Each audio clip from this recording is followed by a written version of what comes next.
ඉතින් සුබ දවසක් සියලුම දෙනාට. අද ඔයාලා එකතු වෙලා ඉන්නේ අමිත් ඩෙකෝඩ්ස් YouTube channel එකේ පළවෙනි වීඩියෝ එකත් එක්ක.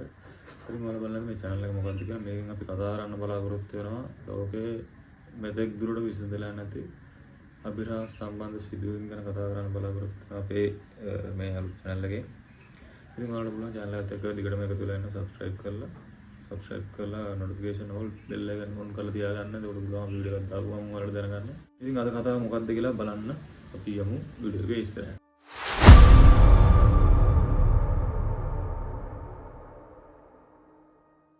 අද අපි කතා කරන්නේ ඇමරිකානු අපරාධ ඉතිහාසයේ මෙතෙක් විසඳිලා කියන හරියට විසඳුන්නේ නැති අභිරහසක් සම්බන්ධ විස්තරයක් තමයි අද අපි කතා කරන්න යන්නේ. ඉතින් දරුවෙක්ගේ මිනිමරුම සම්බන්ධ අභිරහසක් ගැන තමයි අද අපි කතා කරන්න යන්නේ. ඉතින් මේ ළමයාගේ නම ජෝසප්. ඉතින් අපි බලමු ජෝසප්ගේ ඇත්ත කතාව මොකක්ද කියලා. ඊට යන්න කලින් පල්ලෙහා තියෙන like icon එක like එකක් දාන්න යන වීඩියෝ එක කැමති නම් තව ඔයාලට දැනගන්න ඕන වීඩියෝ සම්බන්ධ මාතෘකා තියෙනවා නම් පල්ලෙන් කමෙන්ට් කරන්න. අපි ඉදිරියේදී ගැන කතා කරමු. ඉතින් 1957 එක සීතල දවසක ඇමරිකානු අපරාධ ඉතිහාසයේ දරුණුතම අපරාධයක් සිදුවීමක් සම්බන්ධයෙන් ඇමරිකානු පොලිසියට පුද්ගලයෙකු විසින් විස්තරයක් ලබා දෙනවා. එදා ඉඳන් වසර 65ක් දක්වා මෙන්න මේ අභිරහස ඇමරිකානු අපරාධ ඉතිහාසයේ විසඳුන්නේ නැතුව තියෙනවා. මේ දරුවෙක් සම්බන්ධව සිදුවෙච්ච මිනිමරුම තමයි මේ පොලිසියට සිවිල් පුද්ගලයෙක්ගෙන් අමතුමක් ලැබෙන්නේ. ඉතින් අවුරුදු 65ක් පුරාවට ඔහුට නමක් තිබුණේ නැහැ. මේ දරුවට නමක් තිබුණේ අවුරුදු 65ක් පුරාවට.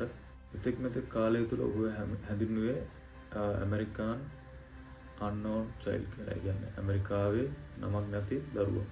මේ විදිහට තමයි මේ දරුවා හැඳින්වුවේ මෙතෙක් කාලෙක. ඒ වගේම the boy in the box කියන නමලු මේ දරුවා හඳුන්වලා තිබුණා. මේ පෙට්ටියක් ඇතුලේ සිර වෙච්ච දරුවා කියන අර්ථය තමයි කියන්නේ. ඉතින් මේ නම් දෙකෙන් තමයි මේ තරම් කාලයක් දුරට මෙන්න මේ දරුවා හැඳින්වුවේ. මේ වීඩියෝ එක අවුරුදු 65ක් පුරාවට අභිරහසක් වෙලා තිබුණ මේ සිදුවීම විද්‍යාවේ දියුණුවත් එක්ක විසඳිච්ච හැටි පිළිබඳව කතාව තමයි අද අපි ඔයාලට කියන්නේ. 1957 පෙබරවාරි මාසයේ එක්තරා තරුණයෙකුට හාවුන් දඩයම් කිරීමට යද්දී කැලයක් මැද තිබිලා හම්බ වෙන නොදන්න කාඩ්බෝඩ් බොක්ස් එකක්. අදන්න මොකද්ද මේක ඇතුලේ තියෙන්නේ කියලා මේ පුද්ගලයා පොඩ්ඩක් මේක පරීක්ෂා කරන්න යනවා. මේක පරීක්ෂා කරන්නත් මේ තරුණයා දැක්ක පෙට්ටිය ඇතුලේ ලී වලින් හදපු තව පෙට්ටියක් තියෙනවා. ඉතින් මේ පෙට්ටිය මේ තරුණයා පරීක්ෂා කරන්න ගියේ තැතිගැන්මකින්. මොකද කවුරුන් නැති තැනක මේ වගේ බොක්ස් එකක් තියෙන විදිහක් නැහැ. ඉතින් ඒ හින්දා මේ තරුණයා තැතිගැන්මකින් හිතුවම මේ පෙට්ටිය විවෘත කරන්න දැද්දි මෙයා දැකපු දෙයින් මෙයා ගොඩක් බය වුණා. ඉතින් පෙට්ටිය ඇතුලේ හිටිය අවුරුදු 4ක විතර කුඩා දරුවෙක්ගේ මල සිරුරක් තමයි තිබුණේ පෙට්ටිය ඇතුලේ. ඉතින් දරුවගේ සිරුර සම්පූර්ණයෙන් නිර්වත් කරලා තිබුණා. ඒත් බ්ලැන්කට් එකකින් මෙයාව ඔතලා තමයි පෙට්ටිය ඇතුලට දාලා තිබුණේ. ඉතින් මේ සම්බන්ධයෙන් මේ තරුණයා පොලිසියට පැමිණිලි කරන් පස්සේ පොලිසිය මෙතෙන්ට ඇවිල්ලා පරීක්ෂා කරා. ඉතින් පොලිසියටත් අධිගමනයක් ඇති වුණා මේ සිරුර තිබුණු විදිය දැකලා. කිසිම හැඳුනුමක් නැහැ. නිකම්ම නිර්වත් දරුවෙක්ගේ සිරුරක් තමයි මේ පෙට්ටිය ඇතුලේ දාලා තිබුණේ. පොලිසිය මේ සිරුර පරීක්ෂා කරද්දී සාක්ෂි කිහිපයක් හොයාගත්තා. ඉතින් මේ සාක්ෂි වලට අනුව මේ දරුවා මැරලා තිබුණේ හිසට සිදුවෙච්ච පහර දීමකින් සිදුවෙච්ච තුවාල වලින් තමයි මේ දරුවා මේ ගිල්ල තිබ්බ කියලා පොලිසිය අනාවරණය කරගත්තේ සිරුර පරීක්ෂා කිරීමෙන් අනතුරුව. ඒත් එක්කම මේ දරුවා දැඩි මන්දභෝජන තත්ත්වයකින් පෙළීලා කියලා පරීක්ෂණ වලින් හෙළි වුණා. විශේෂ සලකුණක් විදිහට මේ දරුවගේ වම් පැත්තේ කකුලේ වෙරිකෝස් වෙන්නේ. ඒ කියන්නේ නහර ගැට ගිහිලා වගේ තත්ත්වයක් තිබුණා කියලා සාක්ෂි වල සඳහන් වෙනවා. මේ සාක්ෂි වලට අනුව මේ දරුවා දුප්පත් දරුවෙක් කියලා තමයි නිගමනය කරේ. මේ යාමට ආසන්න වෙලාවකදී මේ දරුවගේ කොණ්ඩය හොඳට කොට කපලා තිබුණා. ඒ වගේම තමයි නියපොතු සුද්ධ කරලා හොඳ පිරිසිදු භාවයකින් යුතුව තමයි මේ දරුවා මේ පෙට්ටියට දාන්න කලින් මිනිමරුව මෙයාව හොඳට පිරිසිදු කරලා හොඳින් ආදරයෙන් අර බලාගෙන තමයි මිනිමරුව සිදු කරලා තිබුණේ. මේ දරුවගේ අනන්‍යතාවයක් නැති හින්දා ෆිලඩෙල්ෆියා පොලිසිය මෙයාගේ අනන්‍යතාවය හොයන්න පටන් ගත්තා. මෙයාගේ පින්තූර දාලා පෝස්ටර් ලක්ෂ 4කට වැඩි ප්‍රමාණයක් මේ කට්ටිය ෆිලඩෙල්ෆියා පොලිසිය විසින් හැම නගරකම වගේ ප්‍රදර්ශනය කරන්න සැලැස්සුවා. ඉතින් පොලිසිය විමර්ශන කටයුතු ආරම්භ කරන්න මෙම දරුවා උතලා තිබු බ්ලැන්කට් එක සම්බන්ධයෙන් බ්ලැන්කට් එක හදපු කම්පැනි සම්බන්ධයෙන් පුළුල් විමර්ශන ආරම්භ කරලා විස්තර සොයලා බැලුවා. දරුවා ගැන කිසිම තොරතුරක් හොයාගන්න පොලිසියට හැකියාවක් හම්බුන්නේ නැහැ. FBI ආයතනය පවා මෙන්න මේ සිදුවීම මැදිහත් වෙලා අතුරුදහන් වෙච්ච දරුවෙක්ගේ කම්ප්ලේන් එකක් ඒ කට්ටියට අවිල්ලා තියෙනවා කියලා බැලුවා. එහෙත් ඒ වෙනතේ කිසිම කම්ප්ලේන් එකක් මේ අවුරුදු 4ක දරුවෙක්ගේ අතුරුදහන් වීමකට සම්බන්ධ කම්ප්ලේන් එකක් පොලිසියට කිසිම තැනකින් ලැබිලා තිබුණේ නැහැ. මේ The Boy in the Box කියන අවුරුදු 4ක අතුරුදහන් වෙච්ච පිරිමි ළමයා අපයෝජනයකට ලක් වෙච්ච පිරිමි දරුවෙක් තමයි මේ ගිහිල්ලා තිබුණේ. ඉතින් ඒ නිසා පවුලේ කට්ටියම මේ සිදුවීම අවසන් කරන්නට ඇති කියලා පොලිසිය සැක කරන්න පටන් ගත්තා. මරලා තියෙන්නේ තමන්ගේම පවුලේ එක්කෙනෙක්.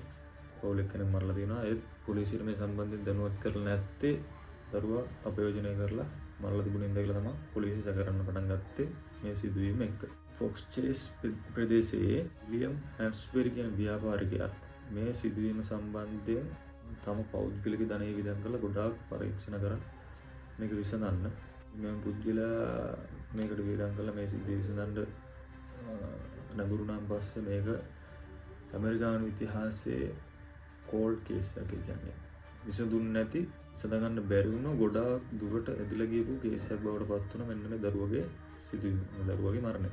වසර ගණනාවක් පුරා පොලිසිය මේ ගැන පරීක්ෂණ පවත්වද්දී මේ කට්ටිය සැක කරා එක්තරා ළමා නිවාසයක් ගැන. මේ ළමා නිවාසයේ නම තමයි බැසිල් ළමා නිවාසය. මේ ළමා නිවාසයේ තිබුණේ මේ මියගේ පුද්ගලයා මියගේ දරුවා ඉසිරුණ හම්බෙන්න පොඩි දුරක් ඇතුළත තමයි මෙන්න මේ ළමා නිවාසයේ තිබුණේ. ඉතින් පොලිසිය සැක කරා මේ දරුවා මේ ළමා නිවාසයේ හිටිච්ච දරුවෙක් කියලා පොලිසිය කරන් පටන් ගත්තා. ඉතින් පොලිසිය මේ ළමා නිවාසයේ සැක කරන්න හේතුව තමයි ළමා නිවාසයේ භාවිතා කරන බ්ලැන්කට් වර්ගයට සමාන බ්ලැන්කට් එකකින් තමයි මේ කුඩා දරුවා මරලා ඉවරලා පිටියට දාලා උතලා තිබුණේ. ඔන්න මම මුලින් වීඩියෝ එකේ කිව්වා බ්ලැන්කට් එක උතලා තිබ්බා කියලා මේ දරුවා. ඉතින් මේ බ්ලැන්කට් එක මේ ළමා නිවාසයේ දරුවන් සඳහා භාවිතා කරන බ්ලැන්කට් එකට ගොඩක් දුරට සමාන වෙනවා. ඉතින් ඒ හින්දා තමයි පොලිසිය මේ ළමා නිවාසය සැක කරන්න පටන් ගත්ත මේ දරුවාගේ මරණයට සම්බන්ධයි කියලා. ඉතින් ඒ හින්දා පොලිසිය මේ ළමා නිවාසයේ මෙතුවා කාලෙකට හිටපු දරුවන්ගේ විස්තර චෙක් කරා. මේකේ සිරුරේ ලක්ෂණ වලට සමාන දරුවෙක් මේ ළමා නිවාසයේ හිටියද බලන්න. හැබැයි පොලිසියට කිසිම හොඩුවක් හොයාගන්න හැකියුනේ නැහැ. මේ ගිය දරුවගේ සිරුරේ තියෙන ලක්ෂණ වලට සමාන දරුවෙක් මේ ළමා නිවාසයේ හැදුණා කියලා කිසිම සලකුණක් හොයාගන්න පොලිසියට හැකියාවක් හම්බුනේ නැහැ. පොලිසිය විවිධ පුද්ගලයන්ගෙන් ප්‍රශ්න කරන්න පටන් ගත්තත් කිසිම පුද්ගලයෙක්ගෙන් නිවැරදි තොරතුරක් සහ සාක්ෂියක් හම්බුනේ නැහැ මේ දරුවගේ මරණයට සම්බන්ධයෙන්. එන්න මෙති කාන්තාවක් ඉදිරිපත් වුණා මෙන්න මේ දරුවගේ මරණය සම්බන්ධයෙන් විස්තර එලි කරන්න. ඉතින් මේ කාන්තාවගේ විස්තර අහුවන් පස්සේ සියලුම දෙනා පුදුමයටපත් වුණා. ඉතින් අපි බලමු මේ කාන්තාව දරුවා ගැන මොකද්ද කිව්වේ කියලා. ඉතින් මේ කාන්තාව ගියා සිටියේ මේ කුඩා දරුවගේ මව මෙම දරුවා වෙනත් පවුලකින් $7ක් වැනි මුදලකට සල්ලි දීලා තමයි අරන් තියෙන්නේ. සල්ලි දීලා අරගෙන නිතරම මේ දරුවට වද හිංසා පමුණනවා. මේ දරුවා එම මවගේ නිවසේ පල්ලෙහා කාමරයක හිර කරලා වද හිංසා පමුණනවා කියලා තමයි එන්න නැති කාන්තාව පොලිසියට කියා සිටියේ. වැඩිදුරටත් කියා සිටි දවසක් මෙම දරුවා දියනෑම ප්‍රතික්ෂේප කරා කියලා අදාළ මව විසින් මෙම දරුවාට දැඩි ලෙස පහර දීලා මරා දැම්ම කියලා තමයි මෙයා සාක්ෂි වශයෙන් පොලිසියට ප්‍රකාශ කරේ.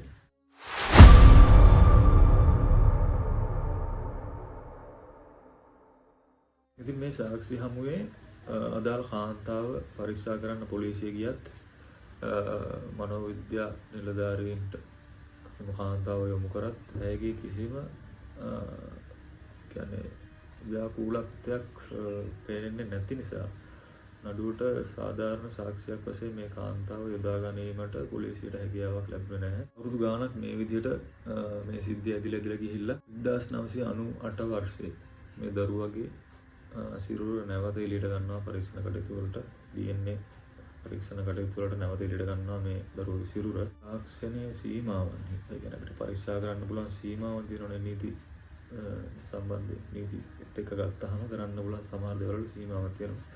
ඒ සීමාවන් හින්දා පළමු වර DNA පරීක්ෂණයත් එක්ක ගත්ත උත්සාහය සාර්ථක කරගන්න හැකියාවක් හම්බුන්නේ නැහැ නිලධාරීන්ට. එවැනි දීර්ඝ උත්සාහයන් වලින් පස්සේ ජෝසප් ඒ කියන්නේ The Boy in the Box අවුරුදු 4ක අභිරහස් ලෙස මියගිය කුඩා දරුවාගේ විස්තර අනන්‍යතාවය හෙළි කර ගන්න නිලධාරීන්ට හැකි වුණ DNA පරීක්ෂණත් එක්ක අනන්‍යතාවය නිල වශයෙන් ඉතින් මේ දරුවගේ අනන්‍යතාවය නිල වශයෙන් 2008 වර්ෂයේදී මේ කට්ටිය බලධාරීන් විසින් ප්‍රකාශයට පත් කරා මාධ්‍යයට සහ ලෝකයට ෆිලඩෙල්ෆියා නිලධාරීන් මාධ්‍ය හමුවක් පවත්වලා ප්‍රකාශ කර සිටියා මෙම දරුවගේ නම ජෝසප් ඔගස්ටස් සරේලි උපන්දින 1953 ජනවාරි 13 වෙනිදා මේ ගිහිල්ලා තිබුණේ 1957 පෙබරවාරි මාසෙට ටික දවසකට කලින් තමයි මේ පුද්ගලයා මේ ගිහිල්ලා තිබ්බේ. පදිංචිය තිබිලා තියෙන බටහිර ෆිලඩෙල්ෆියා වල මාකට් පීරියට පොඩ්ඩක් එහා පැත්තේ තමයි පදිංචි වෙලා ඉඳලා තියෙන මේ කුඩා දරුවා සහ මව. ඉතින් දෙමාපියන්ද නම් මේ කට්ටිය හෙලි කරේ නැහැ මොකද සිද්ධිය වෙලා ගොඩක් කාලයක් අවුරුදු 60 ගණන් කරා. නමුත් ඒ සිදුවීම් පස්සේ දැනට වර්තමානයේ ජීවත් වෙන අදාළ පුද්ගලයාගේ මරණයට සම්බන්ධ පවුලේ කට්ටිය කියන්නේ දැනට ජීවත් වෙන කට්ටිය ඉන්නෝනේ පරම්පරාවෙන් පැවතෙන. ඒ කට්ටියට අගෞරවයක් වෙයි කියලා හිතලා මේ දරුවගේ අත දෙමාපියන් විස්තර මේ කට්ටිය එලි කරන්නේ නැහැ මාධ්‍යයට. ඉතින් මේ සොයා ගැනීමත් එක්ක පොලිසිය ළඟට කවුද මේ මරණයට සම්බන්ධ ඝාතකයා කියලා. යෝසප්ගේ මරණයට හේතු වුණේ හිසට එල්ල කරපු පොළු පහරක්, මුගුරු පහරක් හේතුවෙන් සිද්ධ වෙච්ච තුවාලයක් තමයි මරණයට හේතු වුණේ. මේ දරුවා අපවේදනයට ලක් වෙලා හිටියේ. අපවේදනයට ලක් වෙලා හිටපු මේ දරුවගේ ළඟින්ම හිටපු කෙනෙක් තමයි මේ මරණය කරන්න ඇත්තේ කියලා සැක කර දරුවගේ පියා, සුළු පියා, මව ළඟම ඥාතියෙක් මේ මරණය සිදු කරන්න ඇති කියලා තමයි සැක කරේ. ඉතින් ඒ හින්දා පොලිසිය ඊළඟට සැක කරේ ඔහුගේ දෙමාපියන් අම්මයි තාත්තයි ළඟම පවුලේ ඥාති තමයි සැක කරේ. ඊට පස්සේ අන්නන්න පටන් ගත්තා. මෙන්න මේ මරණයට يعني මරණකරු මරණය සිද්ධ කරපු කියලා කවුද කියලා ගන්න. මේ එයාගේ පවුලේ ළඟම කට්ටියව අධ්‍යයනය කරන්න පටන් ගත්තා පොලිසිය මේ DNA පරීක්ෂණත් එක්ක තොරතුරු අනාවරණය වීම පස්සේ 22 වර්ෂය කියන්නේ ගොඩක් මෑත කාලේ. ඉතින් මෑත කාලේදී මෙහෙම අධ්‍යයනය කරත් පොලිසිය ලොකු අපහසුතාවයකට පත් වුණා. මොකද මේ සිද්ධියට සම්බන්ධ සියලුම දෙනා මේ ජීවිතේ අතර නැහැ. උදාහරණයක් කියන්නේ 1950 ගණන් වල අවුරුදු 4ක දරුවෙක් කියන එක දෙමාපියෝ කොහොමද මේ විදිහින් දෙන්නේ. ඉතින් ඒ හින්දා පොලිසිය ගොඩක් අපහසුතාවයකට පත් වුණා මේ පිළිබඳව ඉදිරි විමර්ශන කටයුතු කරගෙන යද්දී. ඉතින් මේ සිද්ධිය සම්බන්ධයෙන් මේ වෙනතේ මිනිමරුවෙක් අනාවරණය කරගෙන නැහැ. ඒ කියන්නේ තවත් මේ සිද්ධිය අභිරහසක් මිනිමරුවෙක් අනාවරණය කරගත්තේ නැත්තේ කිසිම කෙනෙක් මේ වෙනකොටත් ජීවිත නතර නැති නිසා කිසිම කෙනෙක්ට චෝදනාවක් එල්ල කරන්න පුළුවන් සාධකයක් තාම හොයාගන්න නැහැ. එන 60 70 ගානක ඉඳන් තාමත් නොවිසඳුණු අභිරහසක් තමයි මේ අවුරුදු 4ක ටිකක් ඇතුළේ තිබිලා හම්බෙන කුඩා දරුවගේ මල සිරුර. ඉතින් ජෝසප් කියන්නේ තවමත් අභිරහස් දරුවෙක් නෙමෙයි. අර දැන් නමක් තියෙනවා, පෞල් විස්තර තියෙනවා, ගොඩක් විස්තර තියෙනවා, මියගේ විදිහ තියෙනවා, පදිංචිත් විදිහ තියෙනවා. ඉතින් මෙයා තවදුරටත් නොදන්න දරුවෙක් නෙමෙයි. එයාගේ මිනිමරුව තාම ඔප්පුුන්නේ නැත. තාමත් නොදන්න දරුවෙක් විදිහට පොළවේ අර වැළලලා ඉන්නේ නැතුව අමග්ගමක් තියෙන අනන්‍යතාවයක් තියෙන පුද්ගලයෙක් විදිහට දැනට සාමදානය සැතපෙනවා. ඉතින් 23 වර්ෂයට මේ අවුරුදු 4ක කුඩා දරුවගේ 70 උපන්දිනේ ඉදලා තිබුණා. 2023 වර්ෂයට අවුරුදු 70ක්. අවුරුදු 70ක් විසඳලා නැති අභිරහසක් තමයි මේක. තාම විසඳලා නැහැ මිනිමරුව පුද්ගල විසඳලා නැහැ. ඉතින් අවුරුදු 70ක උපන්දිනේ ඉදලා තිබුණා. ඒ වෙනුවෙන් හරි සොහොන්ගොතේ මෙන්න මේ වාක්‍ය ගහති.